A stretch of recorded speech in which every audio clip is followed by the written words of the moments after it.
Now look at that, picture perfect. But before these things, digital cameras came along. The main way we reproduced photographs was a process developed 150 years ago by William Henry Fox Talbot, who lived right here at Laycock Abbey. Fox Talbot invented the positive, negative paper printing process, and his historic first photo was of these very windows in his own home. Today, the box and pinhole cameras that he was experimenting with may seem incredibly primitive, but to one man, they're a source of inspiration.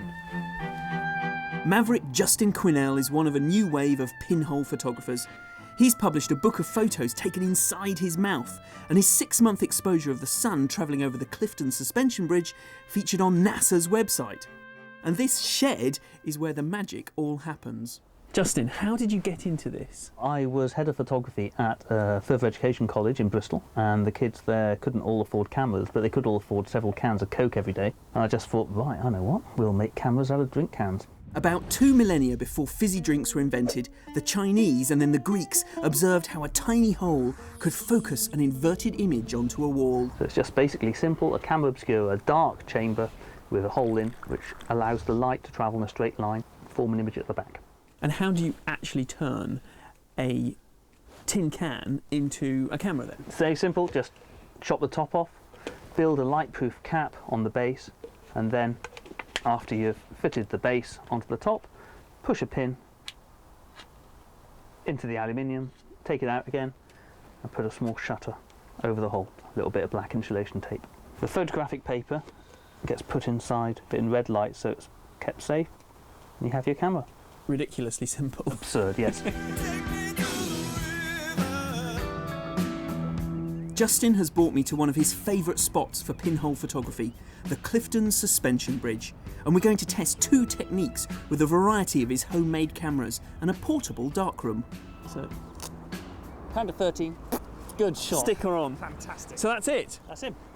Done. OK, right, let's go and develop it. In just a few minutes, Justin transforms one of the toll houses into a temporary darkroom, and our pinhole negatives can come out of the cameras. This is the same process OK. that Fox Talbot did, doing a negative on photographic paper. There's something very magical about waiting for these things to come up, isn't there? But there you are. There we are. And with the help of a computer, the negative becomes a positive. Now, this technique of using chemicals, it's not the only trick you've got up your sleeve, is it? Justin can use almost any container to make a camera. He's using a tiny film canister to take a special colour image called a solargraph. With most pinhole photography, we say don't point it towards the sun.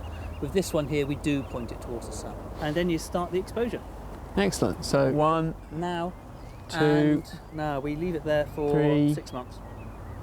6 months from the winter solstice to the summer solstice. Excellent. The extraordinary long exposure captures the journey of the sun through the seasons, but makes the colour negative too sensitive to be developed by chemicals. Instead, Justin turns to digital technology, a computer and a scanner. That is winter solstice, which was December the 20th. That one's summer solstice, June the 19th. Every school, every college, everybody should do solargraphs just to get the wonder of 6 months on one frame. Justin's innovative work is built on 150 years of photographic invention. His modern pinhole photography is blending the old with the new in ways that are both cheap, accessible and exciting.